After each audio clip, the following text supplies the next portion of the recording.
उत्तर प्रदेश के सीतापुर में नगर निकाय चुनाव की चुनाव आयोग द्वारा तारीखों का ऐलान करते ही प्रशासनिक अमला हरकत में आ गया है। यहां नगर पालिका और तहसील प्रशासन ने देर रात सड़कों पर उतरकर शहर की सड़कों और खंभों पर सजी नगर पालिका प्रत्याशियों की होर्डिंग को हटाने का काम प्रारंभ कर दिया है।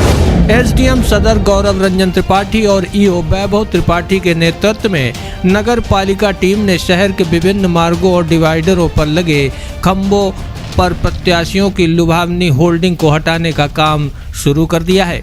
गौरतलब है कि निकाय चुनाव की सरगर्मियां बढ़ते ही चुनावी प्रत्याशी अपने अपने दावों को लेकर जनता को लुभाने के लिए जगह जगह पर होर्डिंग से शहर को पाट दिया था और खंभों पर भी अवैध रूप से होर्डिंग लगाकर शहर की सुंदरता को बर्बाद करने का काम किया था।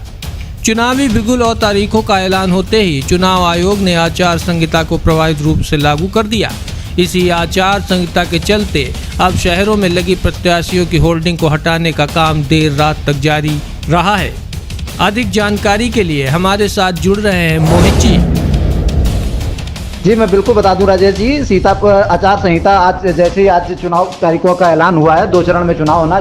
पहले चरण में ही जो है सीतापुर जनपद है जिसका 4 मई को चुनाव होना है, जिसको लेकर प्रशासन एक्टिव मोड पर है। सीतापुर नगर पालिका परिषद के जेई और सिटी मजिस्ट्रेट और जो आला अधिकारी प्रशासन के हैं वो सब मौके जो लालबाग चौराहे पर पहुंचे। वहाँ पर जो होर्डिंग लगी हैं, जो संभावित प्रत्याशियों की होर्डिंग लगी हैं, उनको हटाने का काम शुरू कर दिया गया है और जेसीबी और जो अन्य मशीनें हैं, अन्य उपकरण, उनकी सहायता से नगर पालिका परिषद के कर्मचारी जो है वो होर्डिंग हटाने का काम शुरू कर दिए हैं। जी, प्रशासन की क्या क्या तैयारियां हैं चुनाव को लेकर?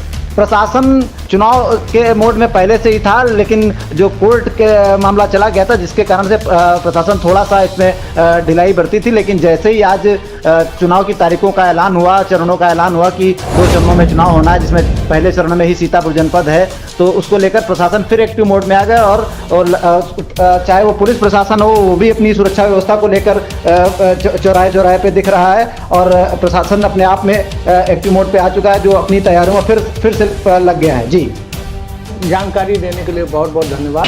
अधिसूचना लागू हो जाने के बाद माननीय चुनाव आयोग के दिशा निर्देश के क्रम में जो अधिसूचना का आचार संहिता का है कड़ाई से पालन किया जा रहा है। चुनावी जितने भी पोस्टर बैनर लगाए गए हैं उनको उतारने की कार्रवाई की जा रही है। पालिका की स्तर से कई टीमों को अलग अलग क्षेत्रों में बांट दिया गया है और हर टीम के साथ एक लीडर बनाया गया है जो पूरी टीम को मॉनिटर कर रहा है और इनको तत्काल जितना जल्दी से जल्दी हो सकता है उनको गिराने की पूरी कार्रवाई की जाएगी। थैंक्स।